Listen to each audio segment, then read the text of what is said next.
Welcome back to the roasts, ladies and gentlemen. The last one of these was in August, and that's a crime. Sorry for it taking me so long. I kind of felt like the roast-a-mans were scratching this itch, but then I went back and watched some of my older full-video roasts, and I realized that there was something just missing when I'm doing it on individual characters. There's a lack of progression and theme. And if you didn't know, yes, I still do the roast-a-mans every month. Go check out my shorts page for literally about 100 roasts of individual characters. Also, this gives me extra time to write the video about the reveals that will supposedly happen on Tuesday, because otherwise I'd be producing that video in like half a day. Anyways, before I get too long-winded, let's slaughter the community's newest sacred cow, the Bumblebee movie. But first, your likes! Please give. And if you enjoyed this video by the end and you aren't subscribed already, please consider it. Let's start with the man himself, Bumblebee. Look, there is no denying that this is an improvement over what came before, but that was a bar that was burying itself so deep in the earth it came firing up out of the ground in China and went rocketing into space. This could have face-planted all the way to the planet's core and still been able to step over our expectations they'd been set so low. And you'd think that having packed his face with that much dirt, it would have sent his creepy-ass ball gag out the back of his head and terminated his miserable life. But no, all it did was somehow make it look like a pacifier. I don't know if they were trying to infantilize him even harder than ever, or if they just wanted Bumblebee to look like a douchebag raver, but in either instance, he looks more like a deviant than he does innocent. Speaking of deviant, did Quentin Tarantino design this robot mode? Boy's got a pair of feet like what a Bigfoot would draw if they were an inflation fetishist, and a set of calves to make Robert Kelso jealous. I can't tell if he's wearing clown shoes, he cut off some way bigger dude's legs at the knees, or he spent all of his money at the gym hiring personal trainers for Shin Day. Dude looks like Paris Hilton, a gimp and a chihuahua, got into a bad teleporter accident and then let furries design their shoes. Then you got Wheeljack. Oh, it must have been your legs that Bumblebee stole, you gorilla-proportioned asshole. Nice legs, dude. Did the toddler you took them from complain while you sawed them off? Gotta love how the movies were like, give him beady little eyes, that'll make him look heroic. Meanwhile, Wheeljack here looks like an evil version of the Michelin Man who got shot in the dick with a shrink ray. Then you got Ironhide here, whose facial expression screams to me that he just ripped a mad fart that he didn't expect to be so loud, and now he's hoping that I didn't hear it when we both know that I did. Bro, you look like one of those cartoon characters who forces their guts up into their chests to pretend that they're buff. Maybe you're just trying to copy Ratchet because he looks real deal healthy, unlike you. Physician, please heal thy clone, because he needs someone to teach him how to work off all that fat before he has a heart attack and dies. Okay, so RC leaves me with a deep set of existential questions. This is just a robot, nowhere near human enough for people to get super horny about. But this is that primo ass that no one on the planet can ignore.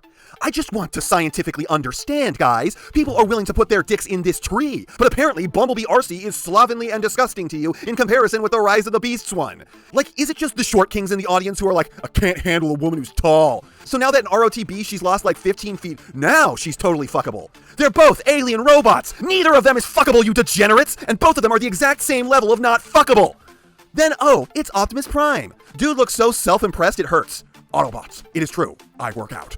But I don't know that you should be so pleased, dude, when there's still so much wrong with you. For instance, you still got what amounts to veins on the outside of your body, and there's a reason why those are internal for humans. Unless you're okay with someone kicking you in your big blue bulge, and that being the single bloodiest event of your life, likely causing you to exsanguinate from the dick region, then a body like that is a mistake. But then there's also a reason why humans' feet are shaped like this, because we don't want to eat shit every time we take a step. Meanwhile, your feet are shaped like the billions of tears that you apparently cry in the next 7 years because you can't immediately go home. And I'm sorry, that just makes you the stupidest motherfucker alive. You came to Earth to regroup and launch a counteroffensive on Cybertron, apparently with no fucking way back, you stupid asshole.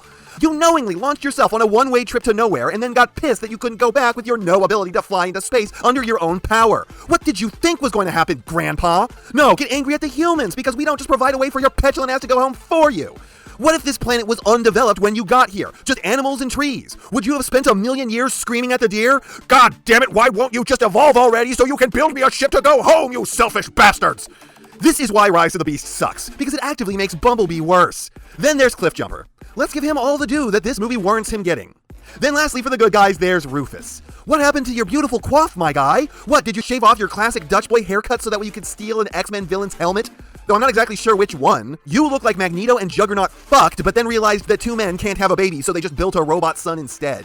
And that helmet is about as far as the two of them got in that thought process, because you got no face, and it looks like you know it. I have no mouth, and I must scream. But maybe it's actually due to the fact that it's a good thing one of your alt modes is a toilet, because you look like you need to take a shit. Did you eat nothing but acid and nails thinking that it would be fine since you're a robot? I swear you're going to cry. I also swear that you're already on the toilet and fell in and someone just clipped you out of that picture.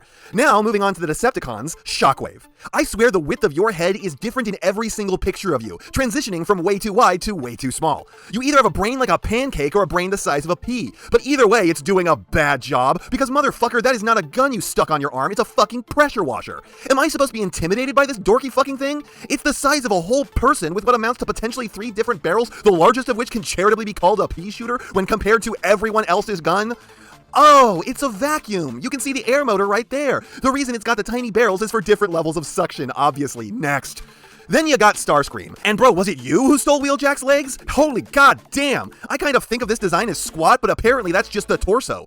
You got legs like a Las Vegas showgirl. Which honestly makes sense for Starscream, as do the bell-bottoms. I do think that he would be that tasteless. Honestly, if this design had a hollow matter form, it'd probably be wearing assless chaps that terminate in that crime from straight out of the 70s. And that's the kind of fashion sin that hurts my brain to think about, so I just want to move on. Soundwave, or maybe we should just call him Sadwave. Dude, you look like Starscream just kicked over your sandcastle and stole your juice box. Is this a reaction to how bad your design in the movies was? I know you got shafted in the Bay ones by having a design that looked nothing like you and had no colors, but look on the bright side. You have colors this time. Dude looks like he went through a trash compactor and came out the other side as one of his own tapes. You know, I've never seen a cassette play another cassette. Must be why he looks so sad, because he knows his disguise sucks. Well, that and the fact that he's deeply out of shape. This is a Soundwave who knows that he should probably lay off the butter and go for a jog more than once every decade, but that will never happen. Oh god, Soundwave has gone from a guy who has pets to a fat old cat lady. You know, the other movies often get accused of characters having no real faces. But goddamn, Dropkick here is the first character in all of them where I can't make heads or tails of his head. Your face looks more like Optimus's abs than it does a face. You look like the Uncanny Valley imposter in The Nightmare of an Ant. And oh, I hate your scalp.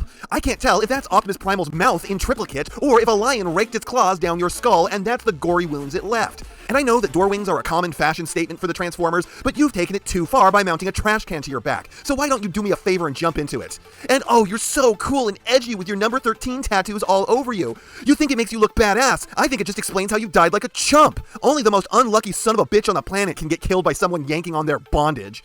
Lastly, there is Shatter. God damn, girl, look at those hips. You are wide enough to pop out the entire Decepticon army. No wonder all the coomers in the fandom want to call you mommy. You probably birthed the universe. Girl's got the proportions to make a Barbie doll look like a normal human body. The fur affinityification of the feminine physique. It's just too bad about your face, though. You look like Rule 63 Skeletor. So that must be what prevented you from getting the Rise of the Beasts RC treatment. Though I don't know how your manipulative ass would have reacted to that. Would you have been offended like any sane person should be? Or would you have gone, I can shake it for these horrible little meat creatures if it means getting my way. Just don't freak out when the degenerates start hot gluing you. And then before we go, it's time for the monthly shoutouts. If you'd like a shoutout yourself, just follow the instructions on your screens. Silly Crab wants me to help you discover SCP. Discovering SCP is a channel run by the guy who came up with SCP-5000 and his friend, with the intent of going through and reading each SCP entry. Check him out if that sounds like a good time to you. Zachary Zwickel has started a YouTube channel called MagnetKnight. There he uploads playthroughs of Pokemon games so far, and he has many plans to expand his channel. Is this my first time shouting out something Pokemon related? Let's try this a third time. I'm sorry to Kyron Antone for getting his name wrong so many times.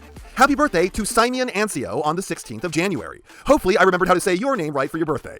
MinusOneProductions is working on a Kamen Rider Zero abridged series called Kamen Rider -1. He's looking for voice actors, and specifically even more so the ones to do female voices. Hit him up if you're interested. Hayden TRGMT would like you to give his Transformers review show a look. SnazzySoundwave is running a stop-motion channel where he tries to give Prime Soundwave the personality he so desperately lacked in the show, having fluid animation and a solid 8 out of 10 Soundwave impression. And catch me on the right day and I might even call this a 9 out of 10 Soundwave impression. Nick and Furnace wants me to give bigger YouTuber than myself, ShyRenn VA, a shout-out. She's a voice actress who does comic dubs and will take voice commission work. Check her out. King Kyle is back like every month, looking to do commission work to help support his family. Throw some shekels his way, kind sirs. That way he might afford food for his family. He also wants me to shout out ye VHS Tapes of Olde, who make strange, compelling fake TV shows from the dark times before the internet, recorded on home tapes. He'd also like you to join their Discord. He also wants me to shout out PDIB Digital Video, who may or may not be related, I'm not sure, they seem like they come from the same mind. Colin Taylorson wants me to shout out member of the community, Spoonmaster Customs GoFundMe, as he recently lost everything in a Christmas flood. So please help him out if you can. Lastly, AJM Animations is back, and apparently the last shout out I gave him helped a lot. So please go check out his stop motion channel along with his Discord and TikTok. And that's not half of what I have to say, but it's enough of what I have to say. And I know, you know, what everyone else tells you to do at the end of these videos. So if you liked what you saw here, please do that. And if you'd like to take it a step further, then please share this video with any friend you think may be interested. I hope you all enjoyed listening to me waste your time.